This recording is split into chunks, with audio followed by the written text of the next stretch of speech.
Thank you.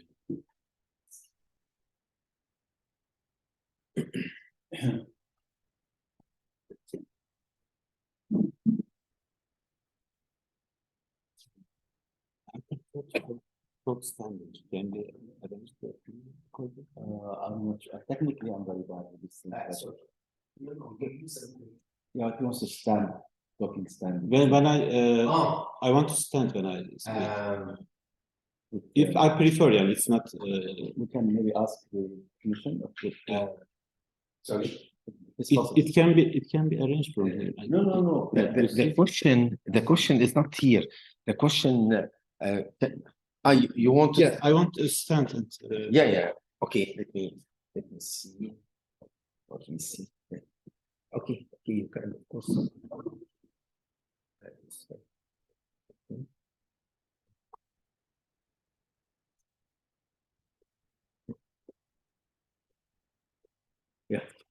Yeah. We see you like this. Okay. Yes, doctor. You need anything? Okay. Now they see. Yeah.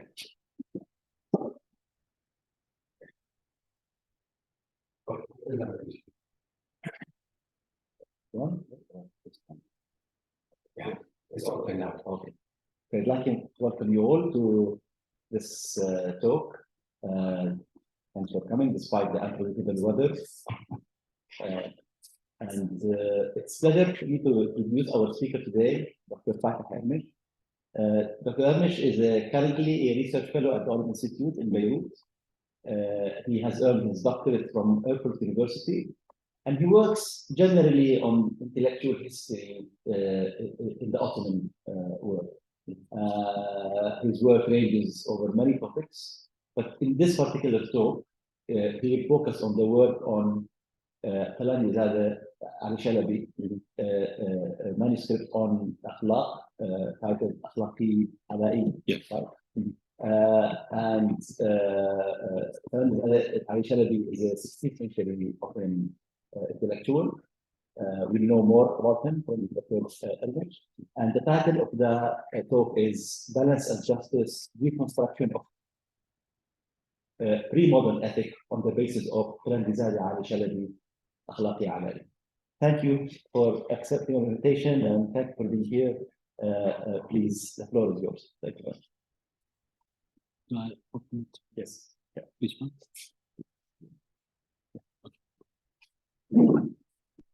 Yeah, thank you very much for this kind invitation. And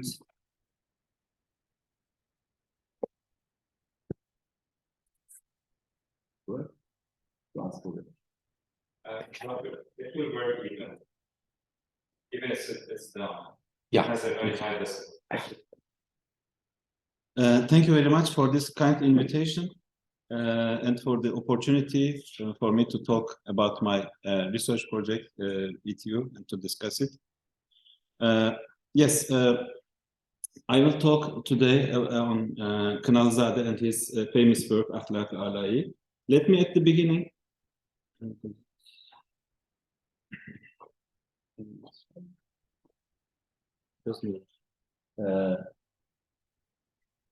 Maybe this one. It should work for me. Yeah. It doesn't. Okay. Yes. Let me give you at the beginning an outline of my talk today. It will be basically in two parts. In the first part, I will talk about Ḳınālīzāde and his work and the distinctive features of his Aḥlāқ-ı ʿAlāଈ. And in the second part, I'm going to discuss his understanding of justice as balance. This is the only drawing of Ḳınālīzāde to hand. He is depicted as a teacher in a collection of biographies of poets from Ḳınālīzāde's own time. This is Aşık Çelebi's Meşair-i Şuara. And it's a rarity, actually, to have a depiction, visual material from a scholar of 16th century in Ottoman context. So we have this luxury with Ḳınālīzāde. And Yes. Ḳınālīzāde Ali Çelebi is the most influential moral philosopher in the history of the Ottoman Empire.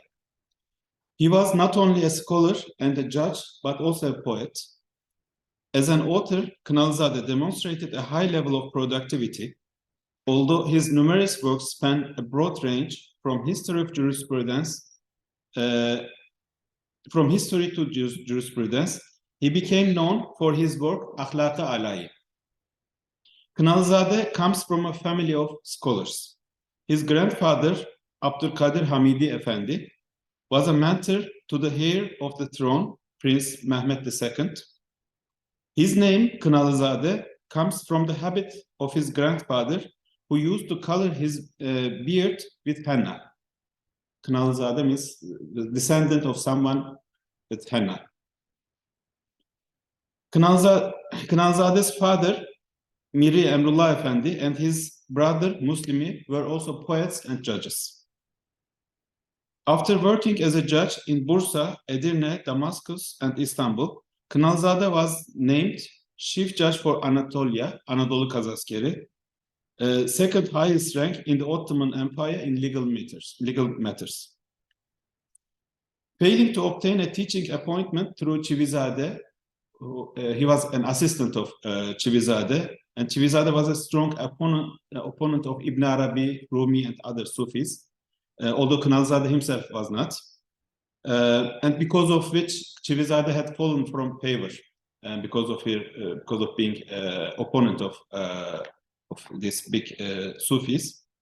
Ḳınālīzāde turned to Ebu Suud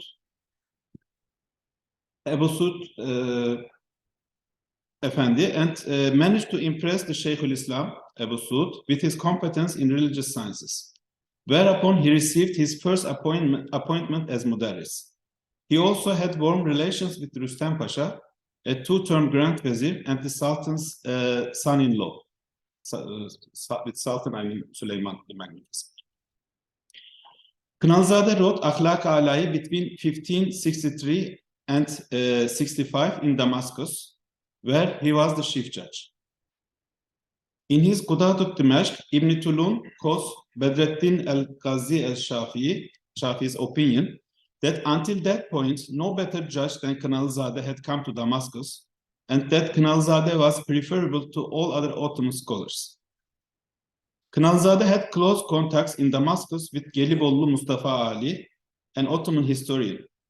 Mustafa Ālī reports in his Kunhul Akhbar that he and Ḳınālīzāde met each week to discuss the books they had been working on at that time.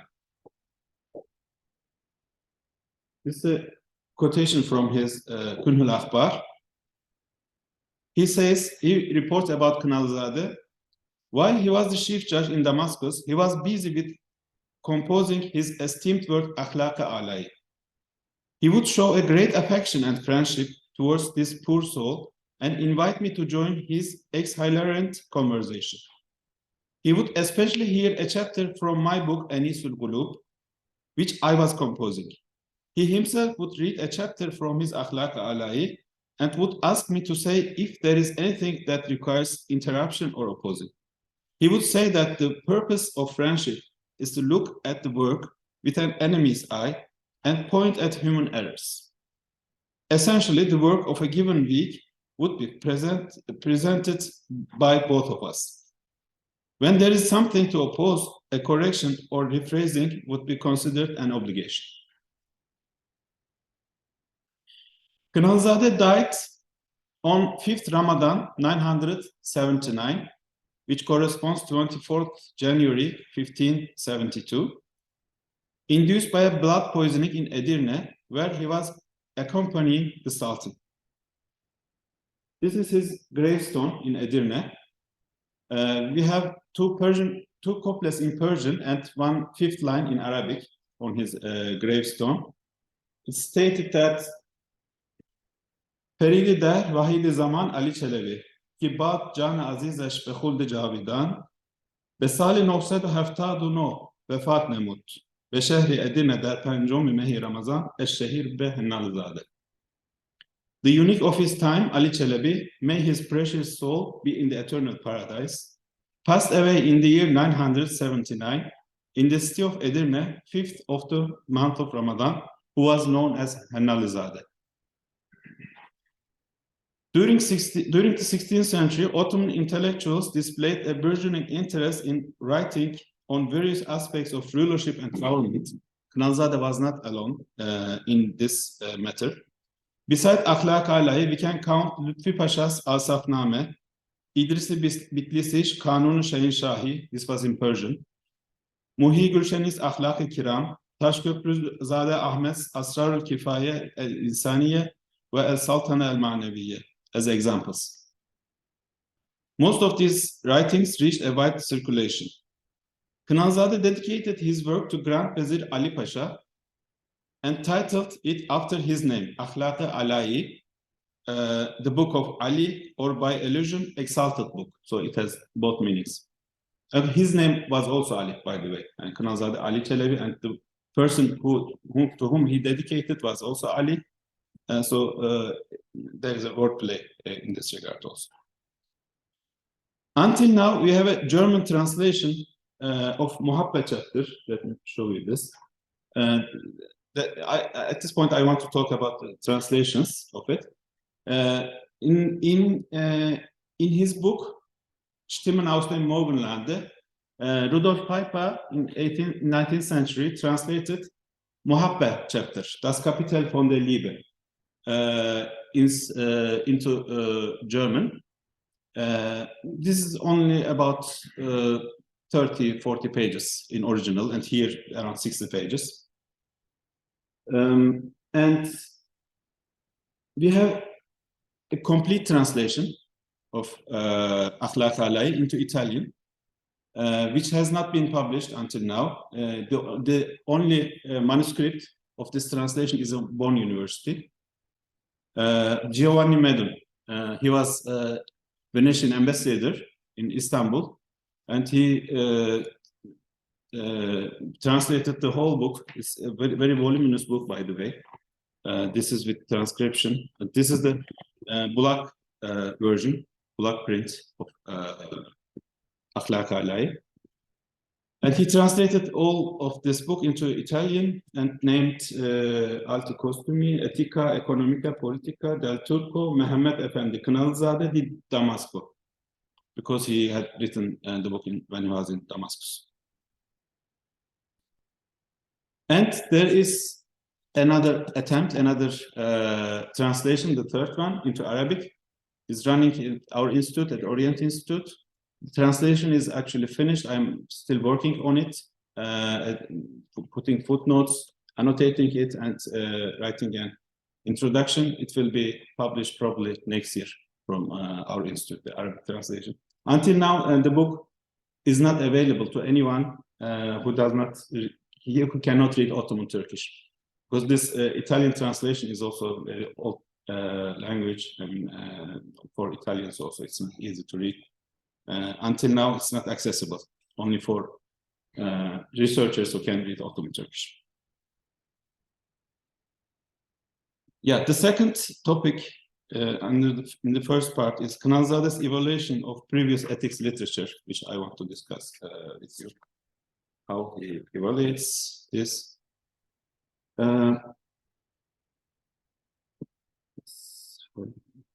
Okay. Yeah. He has many poems, both from him, and he quotes also many other poets in Turkish, Persian, and Arabic. This is also his depiction of previous literature in his own poem in Turkish. He starts with Nasırıddin Tusi. Nasır adına Nasiri Tusi dedi ahlak zuhur eyledi fen. He credits Tusi as the founder of the discipline. Zuhur eyledi. Yani the discipline started with Tusi. Badehu şem-i devvan nisbetten oldu Aḥlāқ-ı Celali Ruşen. And he mentions also Aḥlāқ-ı Celali, his more readable book. And Muhsin adına Hüseyin Vaiz yadgar eyledi Aḥlāқ-ı Hasan. And Hüseyin Vaiz Kaşifi's book. He mentions these three Actually, Hüseyin Vaiz's book, he mostly credits because of its readability and style. He says it's more popular book. The other two are more philosophical, and Hüseyin Vaiz's Kaşfi's book is more popular because of its style. Yeah. And what he he explains in the following. He criticized the previous literature. Parsi Bafidi, Tarukudi, cümlesi oldukça ahlakı kuhan. They were written in Persian. Now they are obsolete. I mean, Kohan is old or obsolete.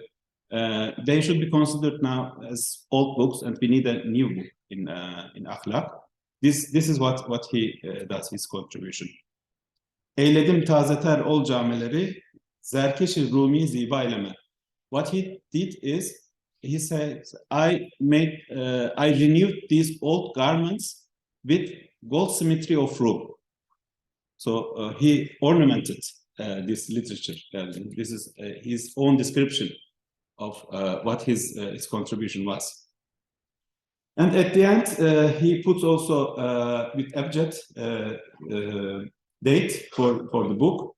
The last line, Laceram Hufte-i Tarih hakkına tarih anın oldu Aḥlāқ-ı Ḥalāଈ ahsan.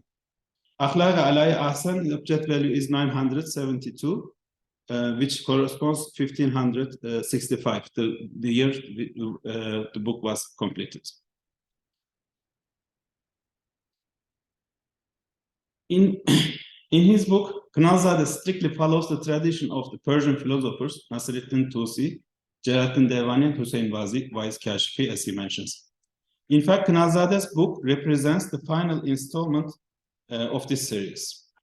Ḳınālīzāde also departs from the way of Tusi or Devani when he realizes that he does not follow the way of the Sharia. He says, for example,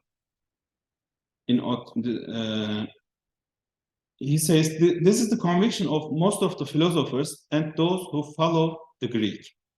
Even Ibn Sina denied corporal resurrection in his Risala called Ma'at, although he proved it in Shifa and Najat.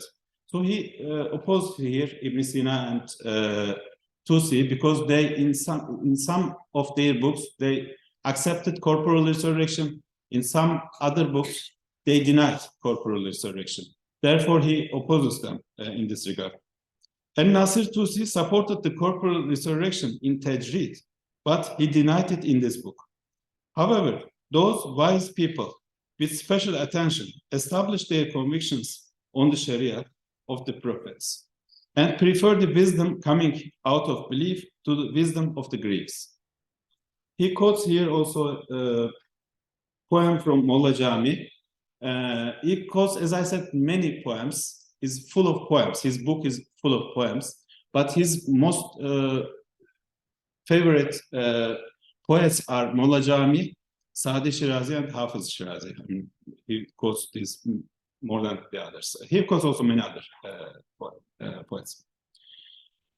گفته یونانیان پیغام نفس است و هوا، گفته ایمانیان فرموده پیغمبر است. نیست جو بوی نبی سوی خدا رهبر تو را، از علی جو بو که بو علی مستقدر است. هرزه میگوید منجم، ژاژ میخواهد حکیم، هر دو از تحقیق کار آگاه که نیند از باور است. The words of the Greeks are the message of the lower soul, nafs. The words of the believers are the orders of the prophet. You cannot find any other guide towards God except for the scent of the prophet. Seek scent from Ali, because the scent of Bu Ali, Ibn Sina, is unpleasant. The astrologer says nonsense and the philosopher strives for absurdity. The research of both is not the result of belief. Now the third topic in the first part is what are the distinctive features of Aḥlāқ-ı Ḥalāଈ. Aḥlāқ-ı Ḥalāଈ was the most popular and widely discussed ethical work in the Ottoman Empire. Adnan Adıvar mentions that Aḥlāq-ı Ḥalāଈ was the basis of all textbooks of ethics until the end of the Ottoman Empire. Mehmet Ayni, who wrote a review of ethics literature, of the Ottomans in the early 20th century, claimed that Ḳınālīzāde's Aḥlāқ-ı was by far the best ethical work in the Ottoman Empire. In the introduction to his book, Ḳınālīzāde argues that as the previous ethics literature is in Persian, it should now be considered obsolete. Ḳınālīzāde asserts that he deliberately wrote his book in Turkish. He calls it Turkey Rum, which means not any other dialect of Turkish like Çağatay or Uyghur, any other, but Turkey Rum, Anatolian Turkish, in order to create an Ottoman book of ethics. This was the key to success for his book.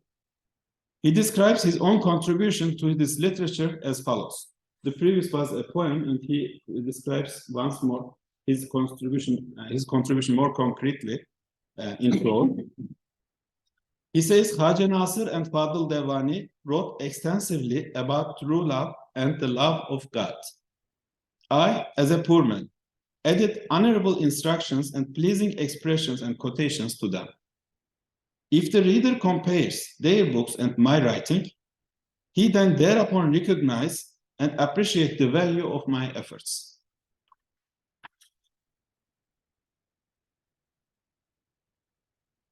Ḳınālīzāde's contribution to practical philosophy owes its success more to the way he expresses his ideas than to a new theoretical approach.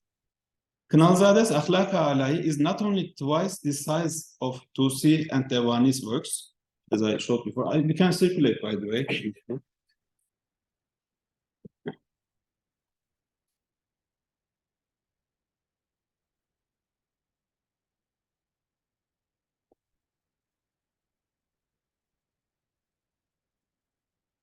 Ḳınālīzāde's Aḥlāқ-ı is not only twice the size of Tusi and Devani's works, but it also contains richer content, including poetry, pleasing anecdotes, contextualization of ethics in the praxis of his time. He also quotes Quranic verses and prophetic traditions more often. I mean, in the whole Tusi's book, you can find maybe 4 or 5 Quranic quotations and 6 or 7 hadith quotations, not more. The mystical dimension that exists implicitly in the books of Tusi and Devani becomes explicit with direct quotations from Sufi works in Ḳınālīzāde's book. Although the general principles of ethics are universal in the classical understanding of ethics, Ḳınālīzāde demonstrates how the implementation of these general principles in practice needs interpretation in different contexts. He provides many examples from earlier and contemporary Ottoman practices while discussing ethical concepts and problematics, thus rendering Aḥlāқ-ı an expression of Ottoman ideals of governance and social order. For example, when discussing the concept of the errant city, Medine-i Dalle, Ḳınālīzāde, unlike his predecessors, draws a distinction between the infidel errant, Dalle-i Kafire, and the heretical errant, Dalle-i Gayri Kafire. The examples of the former are Europeans and Russians, French and Rus, whereas the example of the latter is Sorser Taifesi, the group of red hats, by which Ḳınālīzāde means the newly established Safavids. For Ḳınālīzāde, the only virtuous state is the Ottoman state. Another example of such contextualizations is Cengiz Khan's Yasa.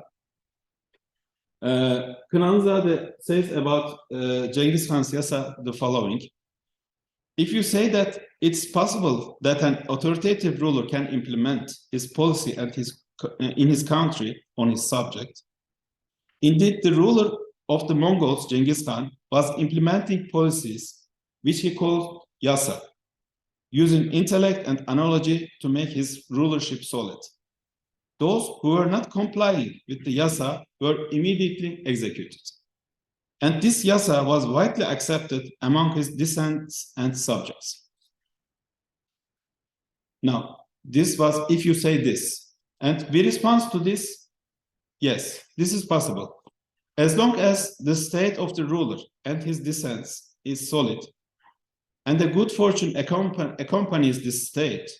However, as Sheikh Sadi said about the changing nature of fortune with passing of time. Now he quotes Sadi Shirazi. Çenanki dest bedest amades mülk ve ma bedestay diger hemçenin be khatreft. Just like the rule came to us from hand to hand, it's going to be handed over to other hands. Ḳınālīzāde points out further to the aspect that although it's possible to establish and maintain a rulership through employing human intellect in a secular way in this regard, this kind of rulership, mulk, is much more inferior to divine system, Sharia, sent with Islam to humankind. So theoretically, he accepts this possibility. You can also maintain justice because the ultimate aim in ethics is justice. You can theoretically achieve justice through secular law, like Cengiz Khan's yasa, because it was not a divine law. It was Cengiz Khan's own creation. Although it's possible, still it will be inferior as an instrument compared with Sharia, because Sharia comes directly from God. It cannot compete with Sharia. This is his argumentation. But he still theoretically accepts that it may be possible to achieve justice also with secular law. The second aspect in which Ḳınālīzāde's book remarkably differs from its predecessors is that the dry style of Tusi and Devani is replaced in Aḥlāқ-ı ʿAlāଈ with a literary style that ornaments the practical philosophy with poetry in Turkish, Persian, and Arabic to make it more appealing to the taste of the Ottoman elite. There is plenty of evidence that this endeavor was greatly appreciated by his audience. Ḳınālīzāde's contemporary, Beyani, stated in his anthology of poets that Aḥlāқ-ı ʿAlāଈ turned the books of Tusi and Devani into old garments. A century later, Katip Çelebī stated that, ḥAlī, by the way, another name of ḥAlī is Katip Çelebī, stated that Aḥlāқ-ı ʿAlāଈ was superior to all other works of ethics that had been written before. The third distinctive feature of Aḥlāқ-ı ʿAlāଈ is its extensive quotation of Sufi works. However, these references are also noticeable in earlier Sufi literature. In the preface to his work, Awsaf-ül Eşraf, Nasreddin Tusi wrote another ethics book after Aḥlāq Nasiri, actually, Awsaf-ül Eşraf. In the preface of this second book, Tusi says, Tusi mentions that after writing his work Aḥlāq-ı Nasiri, he always intended to write a treatise on awliya's insights on this matter, which he was prevented from doing so for a long time. Celaleddin Devani, on the other hand, quotes in his Aḥlāq-ı Celali a dream of Şehabeddin Maktul Suhraverdi. This is a dream from his Telvihat, in which Suhraverdi and Aristotle start a conversation in the dream. Aristotle accompanies Suhraverdi to his teacher Plato. They continue the conversation, and Suhraverdi asks Plato if there is a philosopher of Plato's caliber in his own time. Plato replies that not one possessing even 70,000 of him exists. Suhraverdi then mentions the names of great Muslim philosophers, but Plato does not show any interest in them until Suhraverdi mentions the names of some Sufi masters like Junayd Baghdadi, Bayezid Bistami, and Sel ibn Abdullah Tustari. Plato then answers, they deserve the name philosopher. So this aspect, as I showed two examples, you can also find in Tusi's and Devani's books, but very implicitly. In Ḳınālīzāde's book, this Sufi aspect, and quotations from Sufi works, becomes on the scene and more apparent, and on each page you can find something. It becomes more visible in Ḳınālīzāde's work. In other words, you have to really search for such aspects. Now we come to the second part of my talk about the justice, conception of justice in Ḳınālīzāde. Let me first start with the definition of hikmah, actually, to understand justice. With the definition of hikmah in Ḳınālīzāde's understanding. He has many various definitions of hikmah. This is one of them. He defines hikmah in the following way. Hikmet, mevcudat-ı hariciye, nefsül emirde ne haldeyse o hal üzere bilmektir. Ve lakin takat-ı beşeriyede vefa ettikçe ve kudret-i insaniyede mümkün olduğu miktar. So, hikmet is to know the existence as they really are. Yani nefsül emirde ne haldeyse o hal üzere. In the fashion that they really are. Not as they appear. However, with the restriction of the capabilities of human beings. In the understanding of Ḳınālīzāde, which he inherited from Tusi, Devani, and Kashifī, justice is not part of the virtues, but justice is virtue per se. If an individual succeeds in always following the middle path between two extremes with respect to three powers of the soul, desire, irascible power, and reason, and shahve, ghadab, and nutq, then this individual is by definition a just person. With respect to the middle path, Ḳınālīzāde distinguishes between an absolute and a relative middle. The absolute middle is the arithmetic midpoint, in the same way that 4 is in the middle between 2 and 6. This, however, is completely irrelevant to ethics. The relative midpoint is an essential instrument for the analysis of the human character. Okay. I forgot to talk about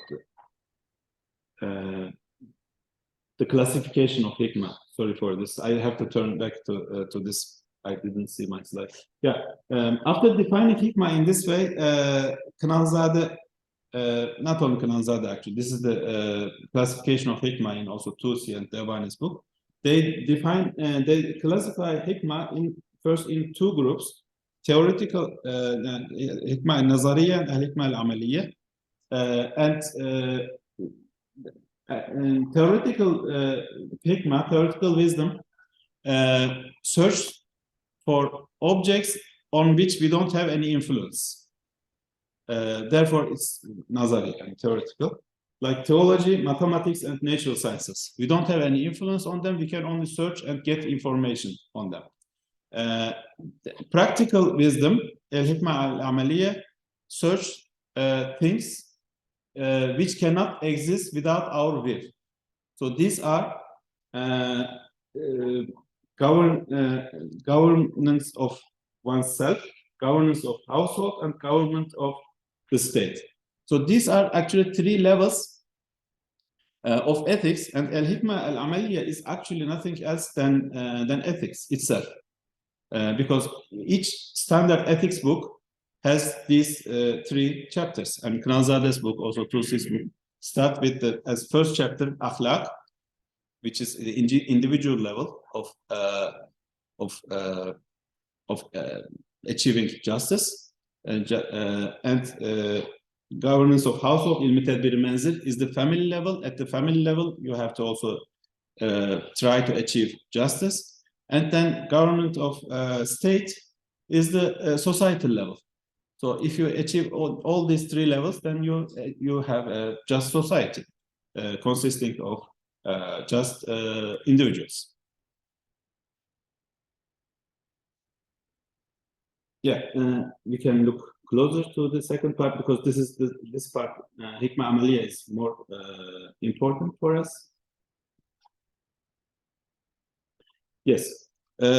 Yeah, I was talking, sorry for this, I was talking about this relativity in virtues, absolute middle and relative middle, and absolute middle, I just said that is irrelevant for ethics, but relative middle is relevant.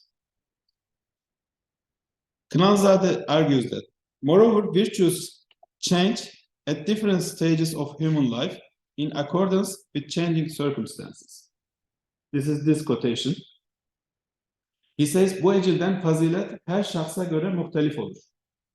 Therefore, fazilet, virtue, for each şahıs, yani for her şahs, for every person, it may be different.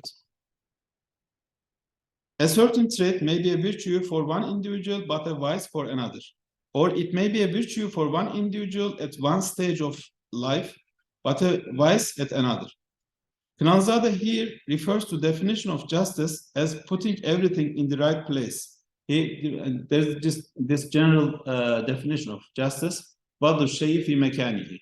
And justice in many other books, not only Ḳınālīzāde's book, we can find as the most general definition of justice, وَضْعُ الشَّيْءِ فِي مَكَانِهِ. So if you put everything in its proper place, you are a just person. If you put some things on places which is not its proper place, then you are doing zulm, you are doing injustice. These right places, or golden mean between two extremes, must be determined personally in a dynamic process because of this relativity. The reason why justice is the most honorable of virtues is the following. Justice is equated to equality, since it's the sum of the middle points which lie at an equal distance to both extremes. So with the powers of soul, this shahwa, ghadab, and nutq, these are the main powers actually, but soul has many other powers. There are subcategories of these virtues also.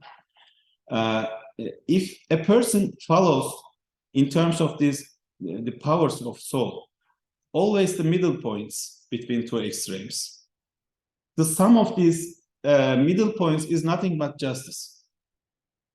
And since these middle points lie in equal distance to both extremes, because if it's not equal distance, then it's not the middle point. It can only be middle point if it lies in equal distance to both extremes. So justice is nothing but the collection, the summing up of these middle points.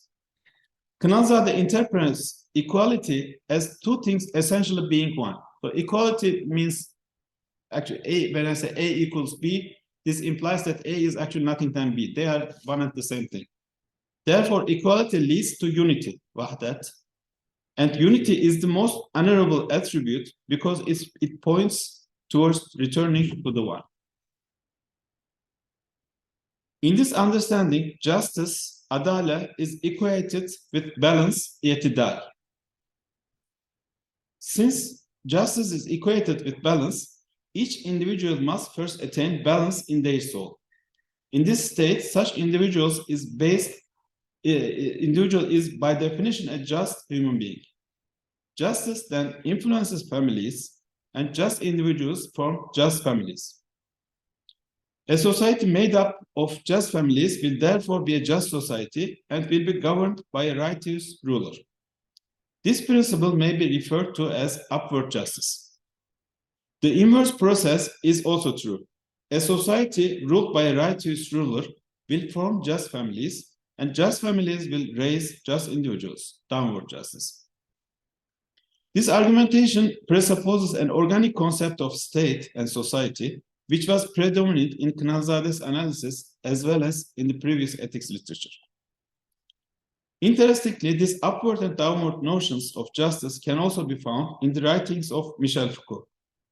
Especially in his article entitled as Governmentality, Foucault criticizes the transcendent singularity of Machiavelli's prince and argues, with reference to François de la Motte Levaillé, who was the tutor of Louis XIV, for the diversity of forms of government in society.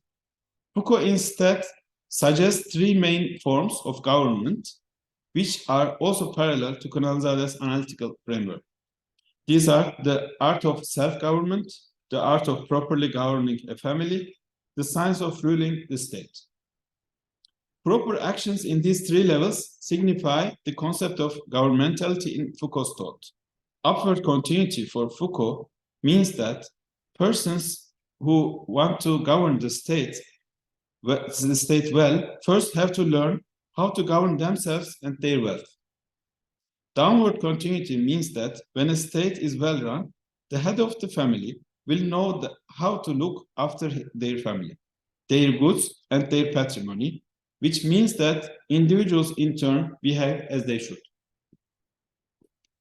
The need for justice at the societal level is justified by Ḳınālīzāde as follows.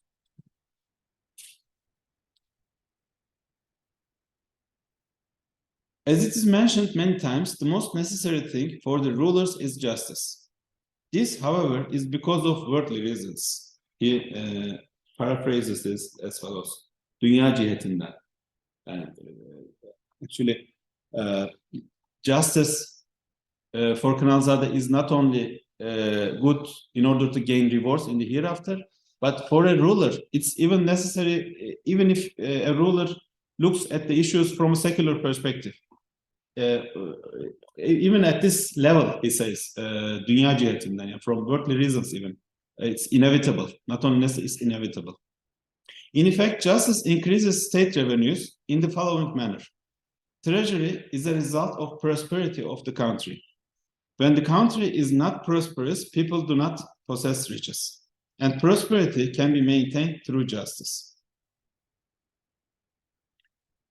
From this, Ḳınālīzāde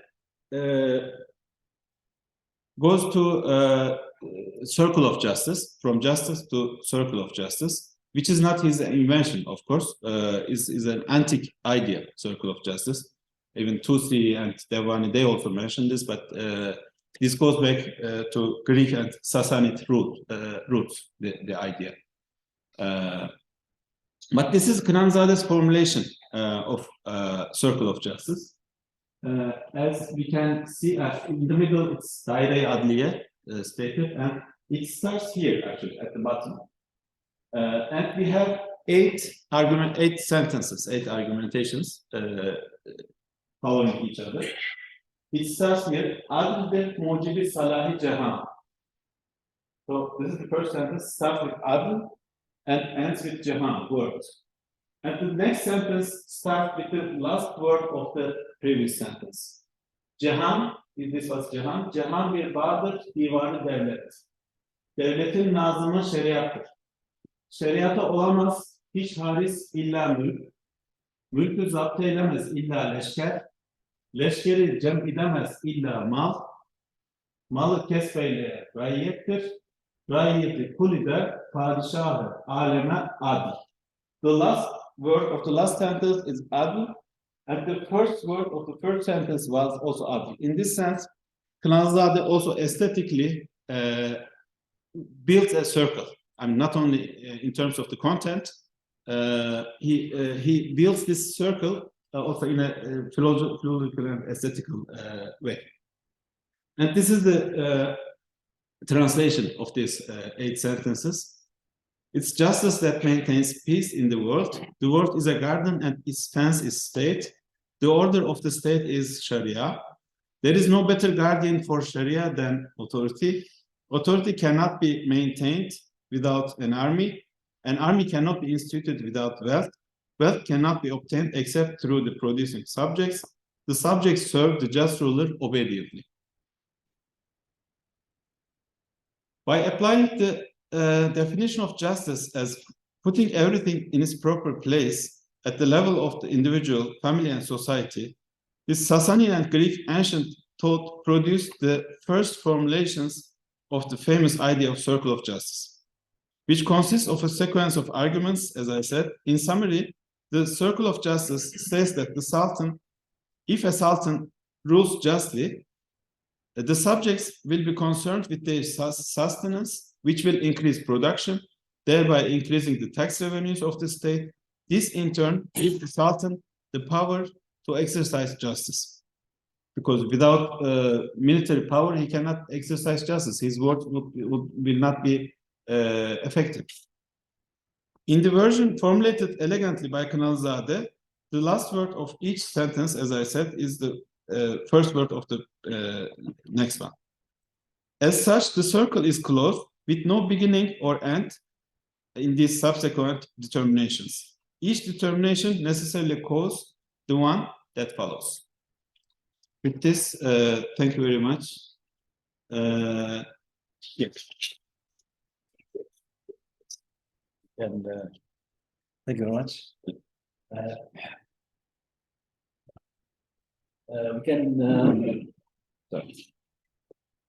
We can open the floor now for questions if people have any questions about get started. So as you know, as an Ottomanist and an intellectual historian, one of the animating features of Ottoman intellectual history and those who study it is the discussion of ever-present discussion of decline, and intellectual decline, specifically during the period of Ḳınālīzāde and after him. And so having,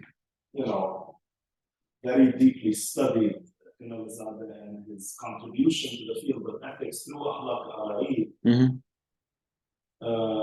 what is your perspective on this ever-present intellectual question on the decline of Islamic intellectual standards during the Ottoman period? Decline of the whole Islamic world, or the Ottoman decline? I think, we can stick to Ottoman decline. Ottoman decline. Ottoman intellectual decline.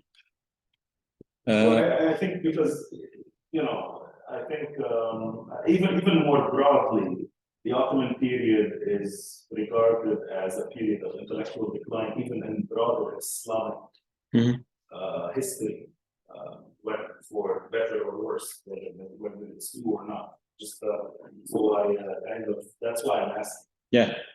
Because you made some very good, I think, clarifications on some of the newer elements that Ḳınālīzāde contributed to the field of ethics in comparison with some of his predecessors, including Çelebī. Yes, thank you. Let me start with comparing the previous ethic writings in this regard. For example, let us compare Devanī's book and Tusi's book, or Tusi's book and Ibn Miskawayh's. Tusi's book actually is a compilation. Although he is regarded as founder of discipline, the first part, Aḥlāq part, is a free translation of Ibn Miskawayh Tehsīb al-Aḥlāq from Arabic into Persian. He says this in the preface, even. I mean, it's obvious. And the second and third part, Ilm Tedbir Manzil and Medina, are also from Farabi, basically. So he was a good compiler, but very good compilation. It was very genuine compilation. And if you compare it with Devanī's book, basically the theoretical framework is the same. He also starts with Aḥlāq and Ilm Tedbir Medina and Ilm Tedbir Manzil, and even many sentences are identical. I mean, if you so this was the tradition actually. In the pre-modern time, it was not the aim to create something new. You had to follow the traditions, but to repeat it in your own words, and while repeating, you make also your own contribution to this. For example, Ḳınālīzāde explicitly depicts his contributions, but most scholars even do not do this. It was not. And the idea was that the true is in tradition, and the haqiqa is in tradition. Something new. If you come up with a new idea, how can it be true? Because in so many generations, in so many centuries, no one thought about it, and you come with the idea and try to convince me that this is haqiqa. How can I believe you? I mean, not everything coming in the tradition is true, but the truth is definitely in the tradition. So the type of doing science was following the traditions, but this was not specific to Ottomans actually. I mean, also Devanī also follows Tusi's tradition, or Tusi takes over Ibn Miskawayh's tradition. So Ḳınālīzāde could never come to an idea to put all of this aside and starting with a new ethics. I mean, it was it was not something in the air, I mean, in his time. So in this regard, I think people who claim that, who speak about intellectual decline disregard these aspects. I mean that okay. Basically, if you quickly read Ḳınālīzāde's book, you may easily come to conclusion that it's basically a Tusi's book. I mean, you would easily say this. But if you indulge with, occupy with details and really look at what is new, then you can see it. And people mostly do not do this, I think. But if as I said, if you look with this eye, I mean, with the eye of these critics, and compare Devani's book and Tusi's book, you should say the same. And Devani has also nothing new compared with Tusi. Thank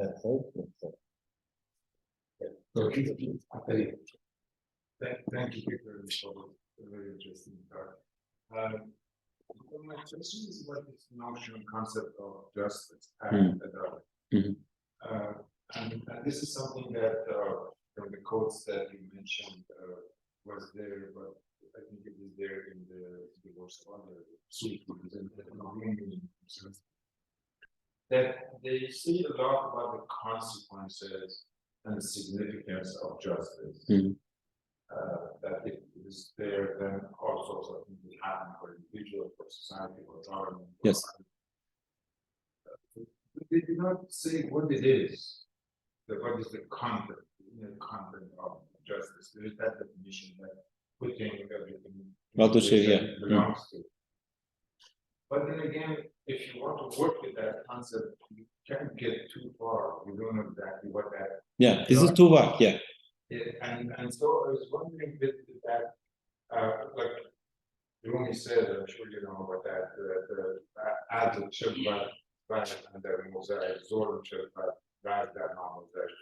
Yeah, I remember this verse here. So I wonder whether then the word justice would be the right equivalent for this concept, because as you mentioned, the word justice has in it, even implicitly or explicitly, the notion of equality. Yes, yes. But the added that they were talking about is not necessarily about equality. Yeah, translation is always problematic for this. But what was the inner concept of the inner sort of content of that concept? Is there anything else in the works of Sufis that speaks to that? What is it that constitutes? I don't know. Can I follow up? Yeah. It's a follow-up. Yeah, I would like if you started from a controversial issue at the time of Ḳınālīzāde, show us how he worked the notion of justice. How, I mean, is there some issue in his time where really we see this conceptualization, how he applied, what tension it appeared from his thought? Do you have a concrete? Yeah, okay. Thank you. Let me start with Professor's question. Yeah, you are right. I didn't go in details of this definition. It's very too vague definition actually. At the first glance, you cannot. It's difficult to understand something from this definition. Bazı şey fi mekanihi. I also quoted definition of hikmah. Yani eşya, to know eşya, the things as they really are. This eşya and bazı şey, I mean, this includes everything, abstract or concrete, everything.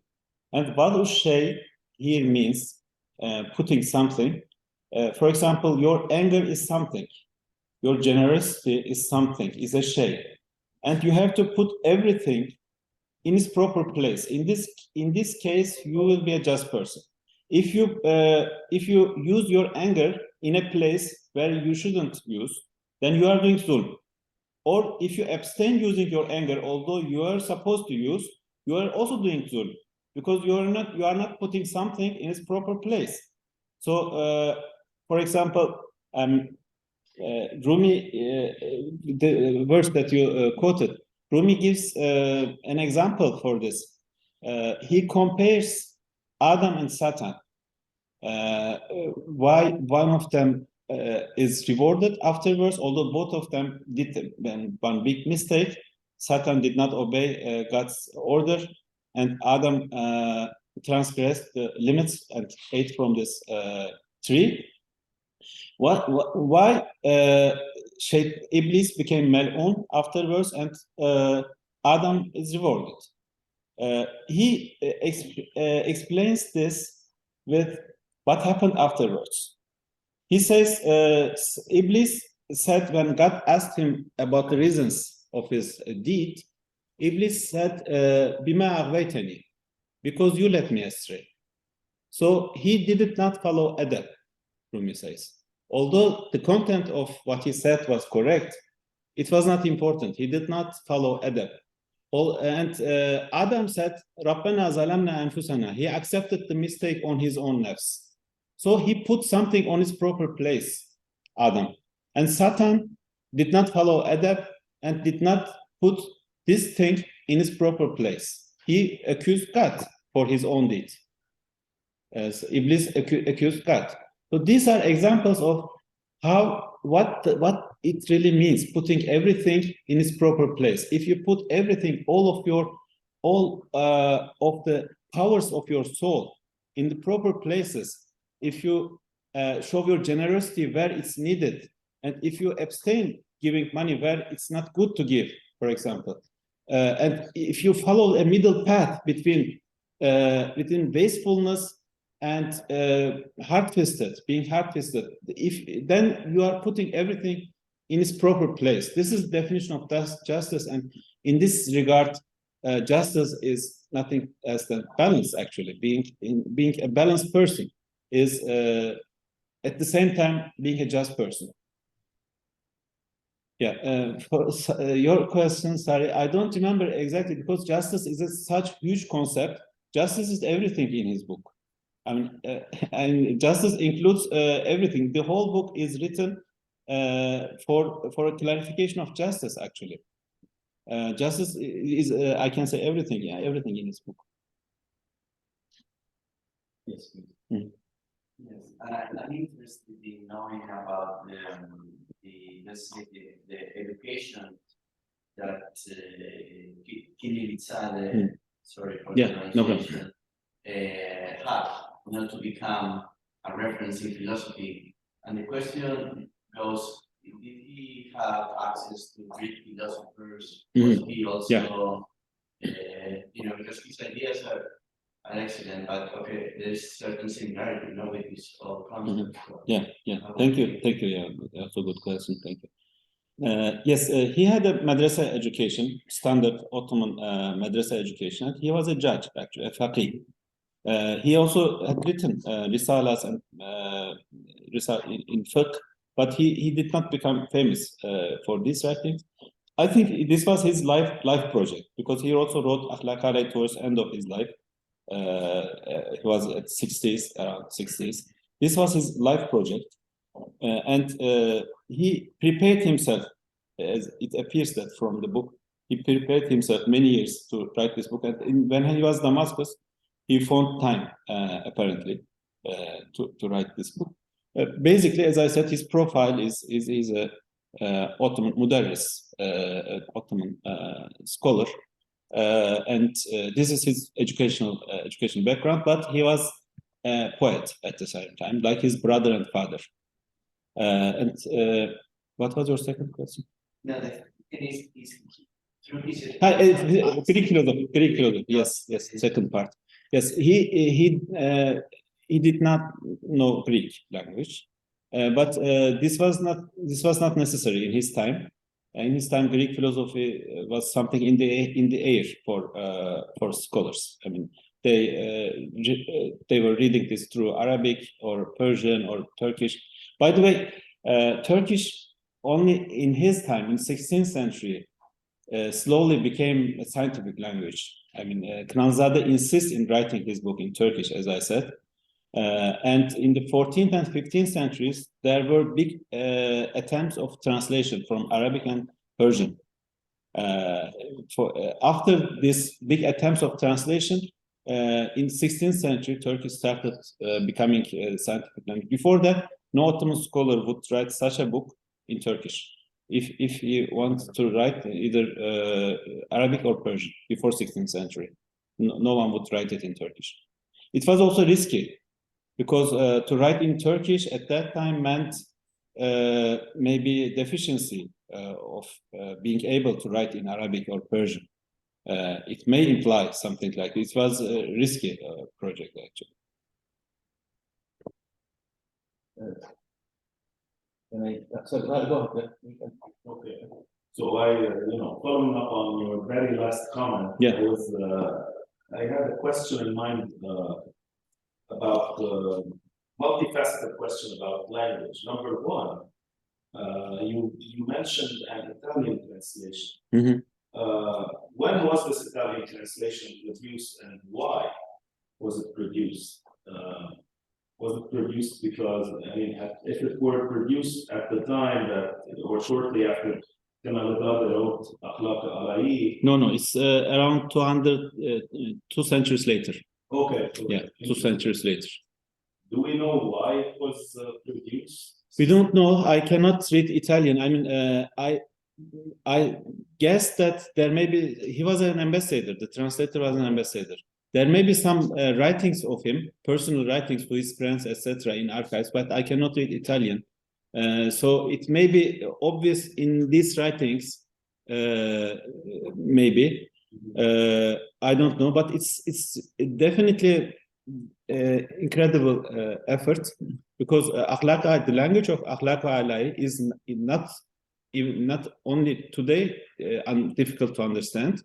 It was even at that time difficult to understand. It's very high standard Turkish and with quotations in 3 languages. He doesn't translate these quotations. He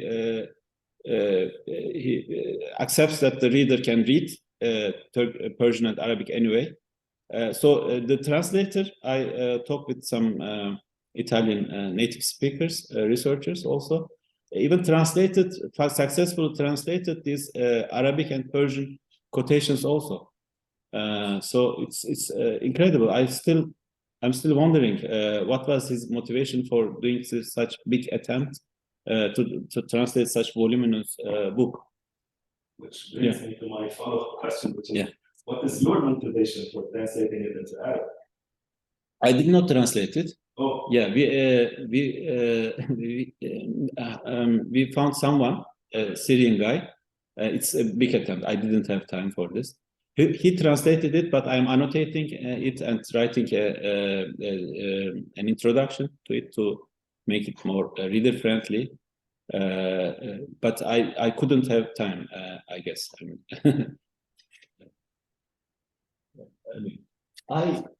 I'm not a historian. I'm a moral philosopher. I do contemporary moral philosophy as well. But I'm also following up with the 2 questions here, and it's maybe and also maybe do with that declining thing about the novelty of something. I mean, it's not surprising maybe that these people did not define what is putting things in its place, because people know. There was no dispute, no debate about what are the proper places of things. We were not living in a world of plurality of perspectives where people have disagreement about what you do in a particular case. It's all about tahdīd, it's all about being mature, but not a question about what is the right thing to do, as if that is already clear to everyone. Even the Greeks, actually, even in Plato and Aristotle, there isn't really a particular case that is controversial and Plato trying to give you an opinion about it, or Aristotle doing the same. They all agree, even when in Euthyphro, for example. Euthyphro starts with a problem. Somebody strikes his father because he mistreated the slave. And Plato is discussing whether this starts the discussion, is this the right action? Should you be striking your father in defense of a slave? And this becomes, you imagine this will go on to figure out this problem. It immediately diverts into one of the most important dialogues in theology, which is the Euthyphro question, does God or does piety commands things from us because they are right, or are they right because they are commanded by God? But the question about whether Euthyphro should have done this to his father is totally taken out of the picture. And the same thing here, as if what they're doing is putting a construction on top of things that are already known, or under or infrastructure under things which you already agree upon. So you can give a Platonic infrastructure, you can give Aristotelian infrastructure, you can give a Sufi infrastructure, but in the end, the structure itself is not under debate. How you should treat your wife or your subjects or yourself, what is being what's being having self-control, whether you should have self-control or not. These are not disputed. These are all already taken for granted. You are not living in a society of contested ways of living. These are, and has been there for a long time. That's why you find people not trying to show what is noble about these things. Maybe in natural science is different.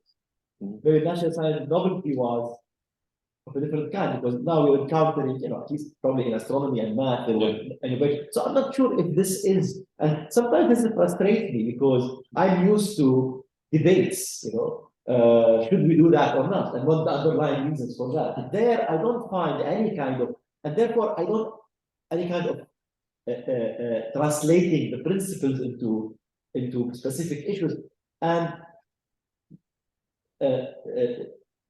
I'm used to it because I don't understand the principle unless it is in a way applied, and then I can do the application and understand what they mean by the principle. But in this case, the application wasn't at all. Maybe the application happened in fiqh, where people discuss specific action. But when they do fiqh, they completely forget about their ethics. So you'd have a Mu'tazili and the Aḥlāқ, what they do fiqh, they do the same thing. They end up in the same place, even though they come from opposing views about the nature of morality. And when it comes to fiqh, because everybody agrees almost on things, and the dispute becomes a technical dispute rather than a conceptual one. But I don't know whether that makes sense to you, or you have a different view of that.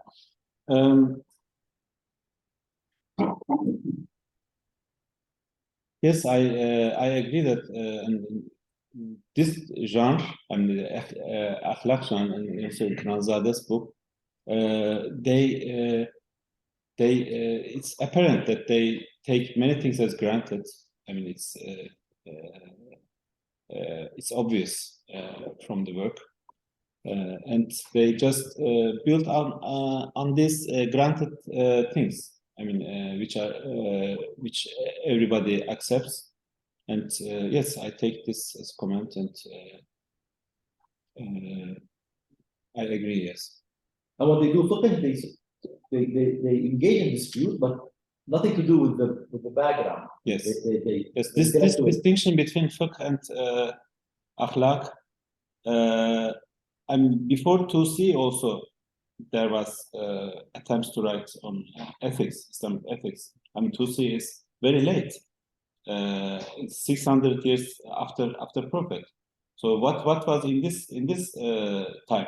Usually in this time, it was either fiqh. I mean, writings on ethics is either fiqh or collection of hadith which are somehow related to ethics. But in 2C, starting with 2C, it gains a theoretical framework. I mean, Prophet, maybe you can find in Prophet's verse, خَيْرُ الْأُمُورِ أَوْسَطُهَا, but Prophet never said there are 4 cardinal virtues. I mean, you cannot find this in Hadith or Quran or Sunnah. There are 4 cardinal virtues. This brings to ethics a theoretical framework.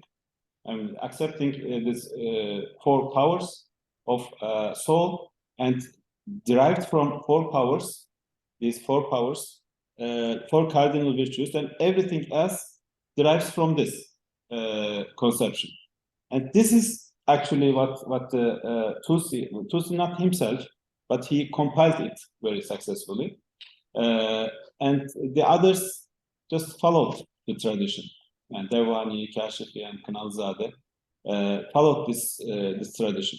And in this regard, fiqh perspective of ethics and philosophical ethics have big differences at the premises. Because, as you said, fiqh does not contemplate on the moral aspects, just concentrates on specific action, or whether this action is correct or not, driving it back to Quran or Hadith. Whereas in this Tusi tradition, we have an abstract theoretical framework, and from this framework, Ḳınālīzāde actually, from time to time, comes to the praxis. I mean, he interprets his own time, policies of his own time, through the prism of this theoretical framework, and he criticizes some policies sometimes, or he applauds some policies, and he tries to look. Although he himself was a faqih, this is also what makes him interesting. I mean, he's a faqih, he's a mudarris and judge, and from this background, he still looks or has the capability of looking at the things from the prism of from this theoretical prism of Aḥlāq. But actually, I like your point. That's a very interesting way of looking at the possible sort of impact of the kind of cultural environment that they have operated in, on the way that they have sort of picked certain topics to talk about that. So basically, that tells me that perhaps they were in societies or communities in which there was much larger consensus on things, and therefore there was not sort of so much need to go into the details of at the ideal level. It was more sort of the application part that people knew what they were right, but they were still doing the wrong thing. So it was just what was needed was just reminded to them to do the right thing. So no discussion on the right and wrong was needed at that time. And actually, sociologists who talk about the evolution of society, talk about the society, the community that we have at the time, that there was a sort of common shared soul of society that was driving the community. So that is in support of that hypothesis. But at the same time, for example, in the Rumi, there are all sorts of references to the fact that people have forgotten something.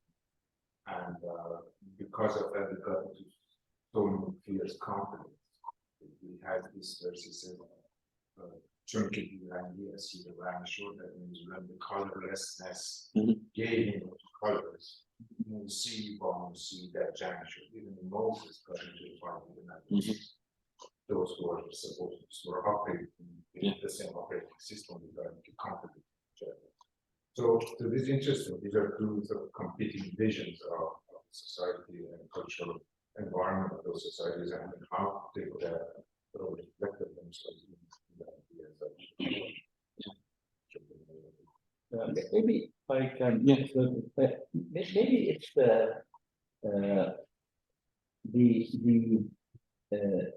lamenting the kind of forgetting of things is not about coming up with an alternative view that says this is not the right way to do it. It's actually forgetting to abide by what we all know to be right. So we all become corrupt in the sense that you understand what corruption. We don't disagree on what is the right thing to do, but we have in a way forgot about applying it. In that sense of forgetting. So this is why Muslims are against Muslims.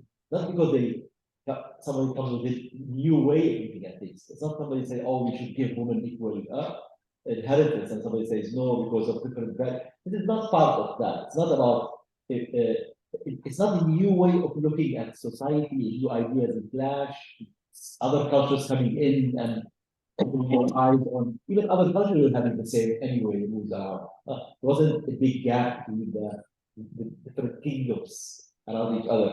Maybe the framework, theological framework, but the actual application was similar. That's with the Greeks. So it's not maybe it's not Rumi that it's basically people becoming less adherent to the values they know they are the right values.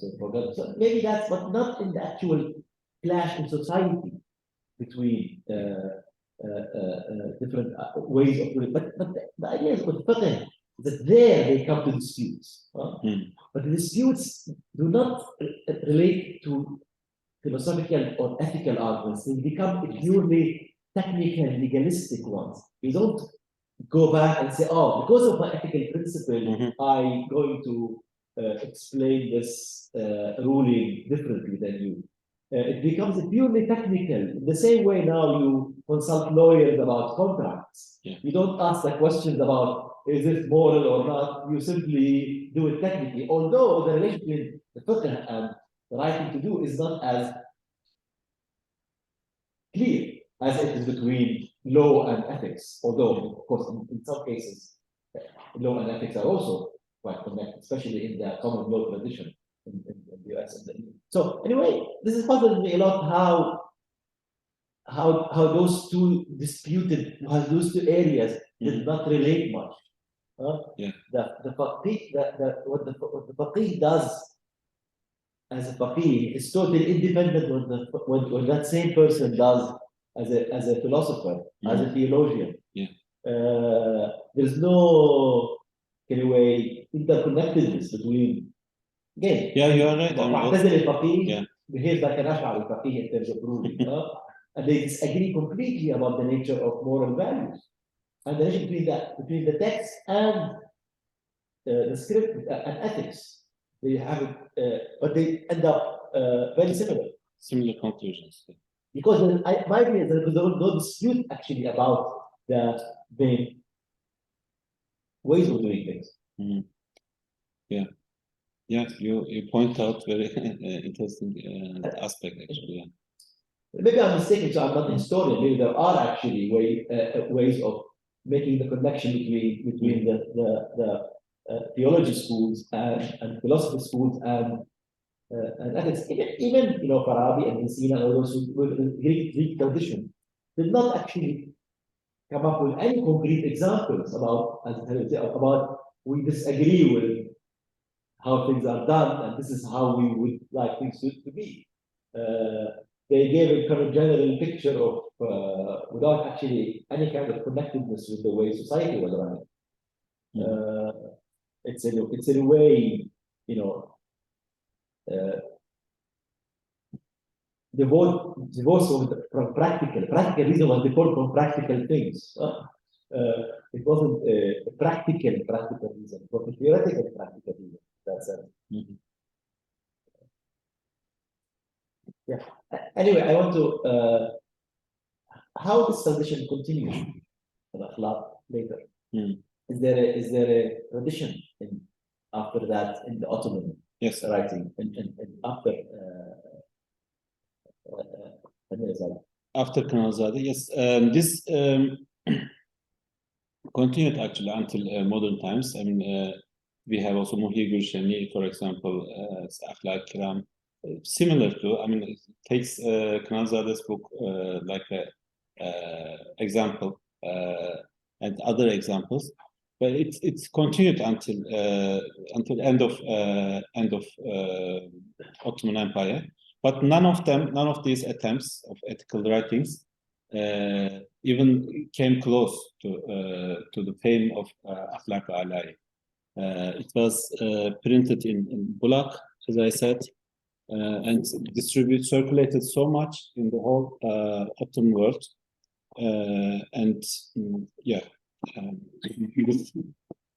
it's continued in this fashion. Thank you very much. Thanks. Anybody else? Thank you very much. Thank you for the invitation, for the feedback and fruitful discussion. Thanks for the audience.